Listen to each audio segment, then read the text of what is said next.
How to declare an array in a program. इस video में हम लोग देखेंगे कि जब कभी भी हम अपने किसी प्रोग्राम में एरे का इस्तेमाल करते हैं तो इस्तेमाल करते हुए सबसे पहला काम हम लोग क्या करते हैं। वो सबसे पहला काम हम लोग एरे डिक्लेयर करने का करते हैं।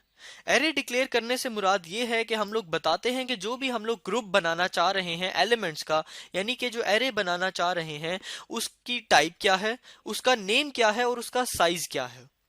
यहाँ पर टाइप से मुराद ये है कि एरे के अंदर जो भी हम लोगों ने एलिमेंट सेव करवाने हैं वो किस टाइप के हैं। वो इंटीजर टाइप के एलिमेंट्स हैं, वो फ्लोट टाइप के एलिमेंट्स हैं, या वो कैरेक्टर टाइप के एलिमेंट्स हैं। और इसी लिहाज से फिर हम लोग एरे की टाइप बताते हैं, यानी कि इंटीजर एरे या फ्लोट एरे या कैरेक्टर एरे। फिर उसके बाद एरे का नाम लिखा जाता है। जो भी हम लोग एरे बना रहे हैं उसका नाम बिल्कुल उसी तरह लिखा जाता है जिस तरह के हम लोग नॉर्मल वेरिएबल्स का नाम लिखते थे।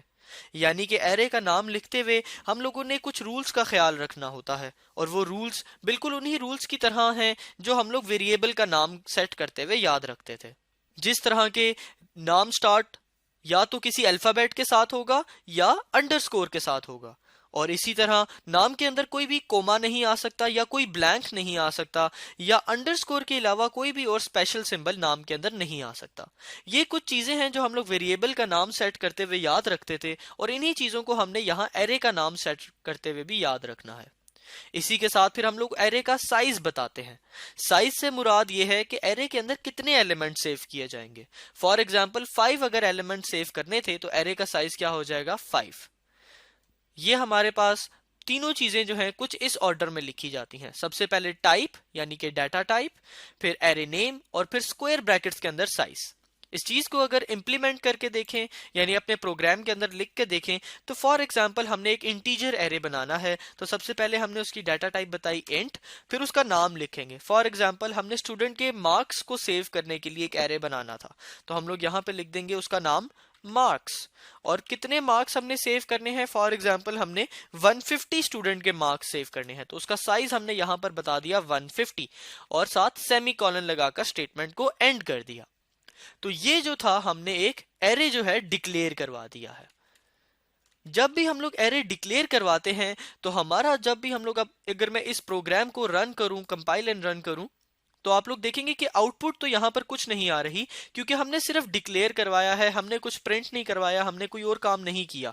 लेकिन जैसे ही हमने एरे को डिक्लेयर करवा दिया तो उसके साथ ही मेमोरी के अंदर, कंप्यूटर की मेमोरी के अंदर कंटिग्यूअस मेमोरी लोकेशंस उस एरे के लिए सेव कर दी जाती हैं। यानी यहां पर जिस तरह हमने ये 150 साइज का एक एरे बना दिया मार्क्स के नाम से, तो 150 मेमोरी लोकेशंस जो हैं इंट टाइप की, यानी 150 मेमोरी लोकेशंस जिनके अंदर इंटीजर सेव हो सकता है, वो इस एरे के लिए सेव कर दी जाती हैं। और जैसे ही वो सेव कर दी जाती हैं तो उनके अंदर गार्बेज वैल्यूज को डाल दिया जाता है।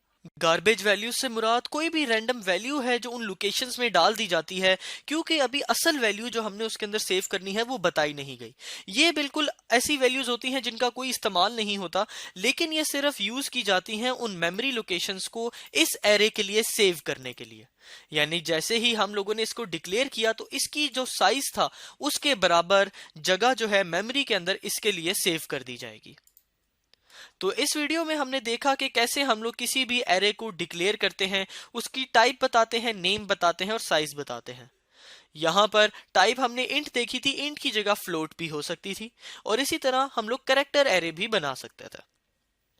Thank you students.